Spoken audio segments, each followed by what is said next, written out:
What is the Cleveland Browns' plan at quarterback? Shedeur Sanders, Dillon Gabriel, and now fans are mentioning Deshaun Watson. I'm going to tell you the insight that we have so you know everything you need to know about what Cleveland is actually doing and what the heck they were thinking in preseason. Also, Kevin Stefanski says he was absolutely shocked by the Joe Flacco trade. Quote, "The Joe trade took us by surprise. That was not something we saw coming." So what is the Cleveland Browns' plan? What are they thinking? What are they going to do now going forward with the two rookies being the only two quarterbacks on the active roster at the moment? Folks, welcome into the Browns Report. I am your host, Joey O'Donohue. You're not going to want to miss this episode. And make sure you subscribe so you don't miss any future episodes with breaking news, with the analysis you need to know. And when you're questioning, what are the Browns thinking? We've got the answers. 126 subs away from 54,000. Hit that red button. It's free. Helps us out, and you get free content every single day. You don't have to watch it, but it's free, and it's there if you hit that subscribe button. The Browns' quarterback depth chart at the moment, as it stands, Dillon Gabriel is the starting quarterback. Folks, we saw that last week against the Vikings. Shedeur Sanders, unofficial depth chart. He is the backup quarterback, the number 2 as it stands. And Bailey Zappi, of course, is on the Cleveland Browns practice squad. I think it's important to note here, before the season, the Browns owner, Jimmy Haslam, said, quote, absolutely, absolutely, when asked about if it's important for both rookie quarterbacks to play this season.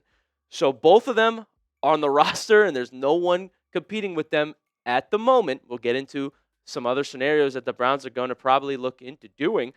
But right now, it's a very strong chance that both rookies play this year. Gabriel, we've already seen make a start, and he's going to be the starter next week and probably a few more weeks after that. But Shedeur Sanders, they're saying, is just a play away. One really bad game, one really bad play, and all of a sudden, we could have a switch. Gabriel's to the bench, and let's evaluate Shedeur Sanders. It feels like it's inevitable this season that we see Shedeur play. For everybody that's been calling for it, dying for it to happen, I think it's going to happen. And I do think he has the highest ceiling in the quarterback room in terms of what he could be. Gabriel, maybe the more safer option. Shedeur, bigger boom bust, but that means higher ceiling. What was the Browns' plan, though? Right? Because you had Joe Flacco on the roster. You had Kenny Pickett on the roster in preseason. But you also, as I just showed you, said that you want to see both rookie quarterbacks play this year. So what was Cleveland thinking? This is where a lot of fans are getting really mad because Shedeur was 4th on the depth chart in preseason, right? He was behind Gabriel, behind Pickett, and Flacco was the number 1. Cleveland thought Flacco was going to be the guy. And look, I don't know if they didn't watch him last year or what, but he was clearly pretty bad to start this year.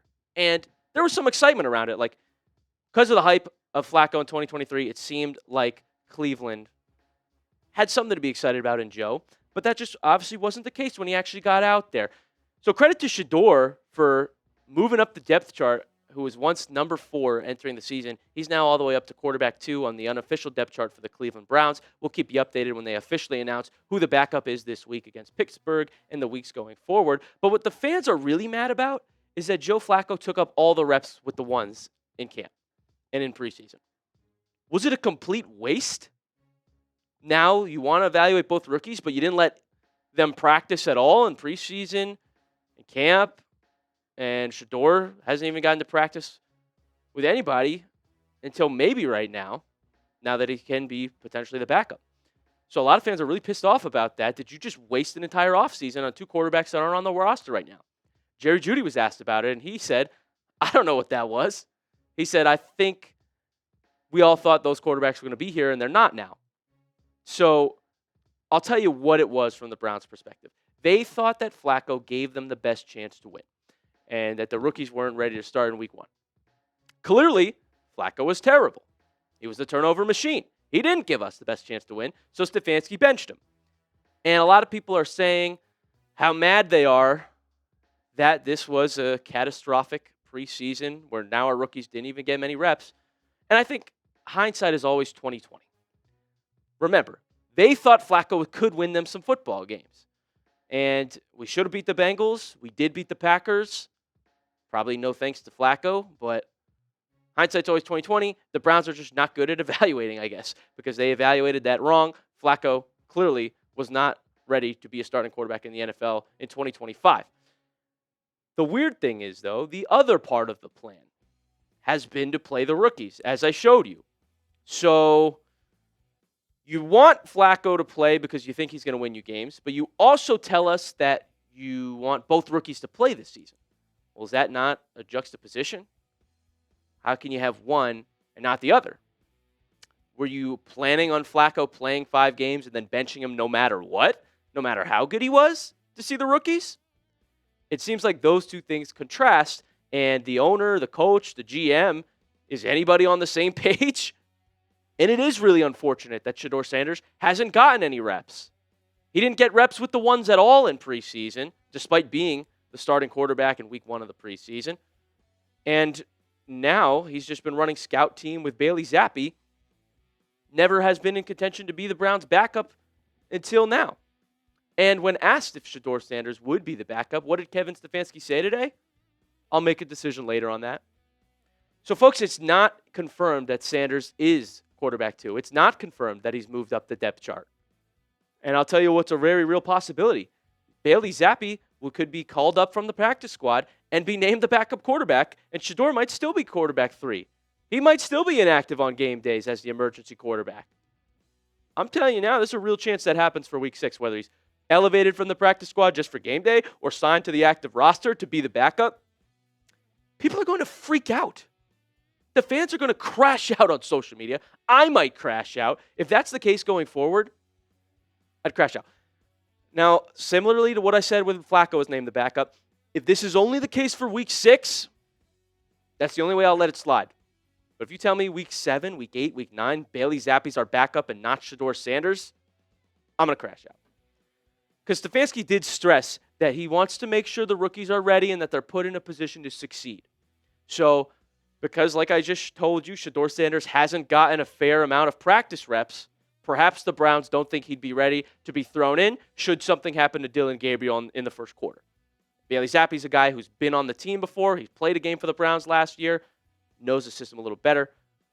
Okay, if you're telling me that it's just for this week because of such a quick turnaround, you traded Joe Flacco and Stefanski said surprised him, fine. Any week after that, I would absolutely be pissed off. And I would also say, no matter what, no matter who's named the backup for this week, we will see both rookie quarterbacks play this year for Cleveland. Haslam said it's important to do so in the preseason, and it would just be so stupid if they didn't evaluate both rookies, and none of them did anything special to show you that they're the franchise guy. Now you're going into the NFL draft next year needing a quarterback again and don't know if you have one. Let's see them both play.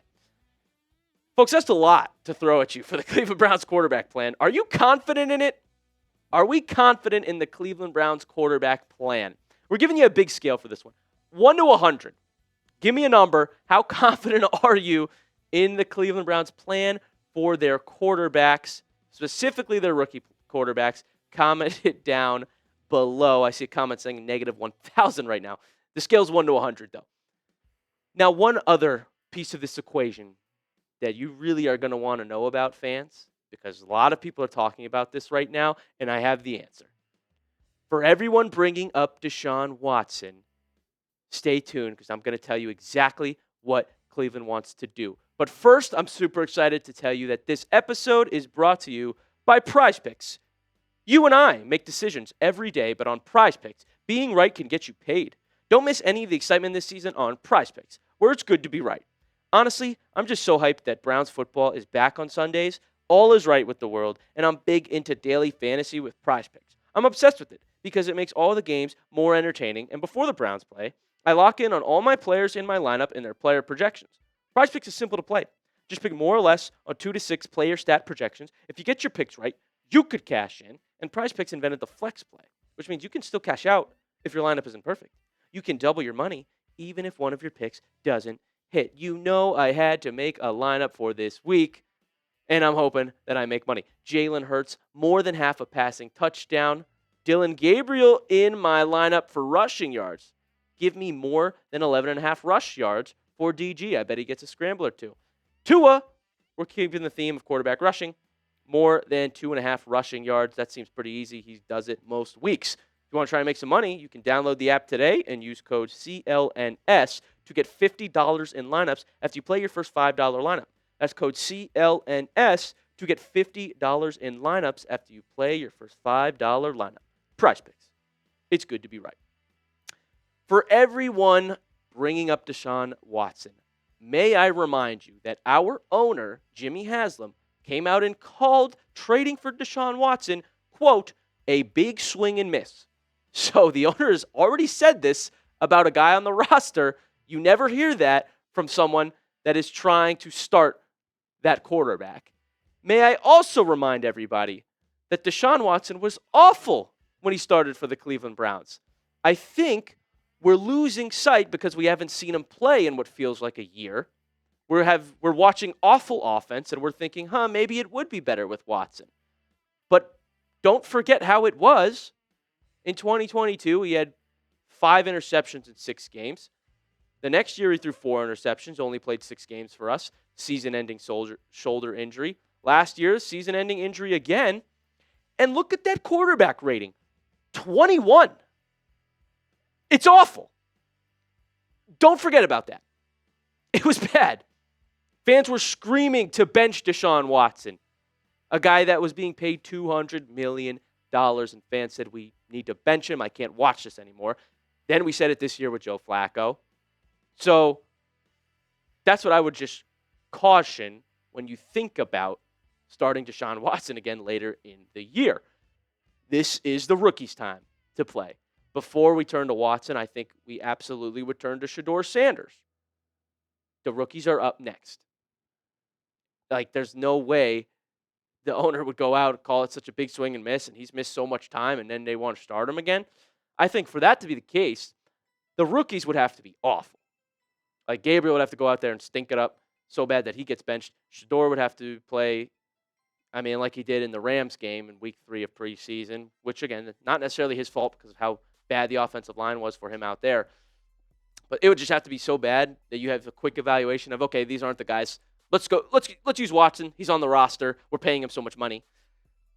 But I would guess that the Browns would not turn to number 4 until after we've evaluated a sample size of Dillon Gabriel and Shedeur Sanders first. That's reasonable to conclude 4 to 6 games for each. And then maybe you got 3 games left in the season and Watson's fully healthy and what you've seen isn't working. That's the only way I could see them then turning to number 4. But let's be honest, it's unlikely he does play this year. What do you think, Browns fans? Is it Watson time now that Joe Flacco has been traded? Will we see Deshaun Watson play this season? If you think we will, type Y for yes. If you don't think so, type N for no. Let me know in the comments. Stefanski also did say that Watson's rehab has been excellent, but he's not thinking about it right now. So we'll see, folks. Get ready.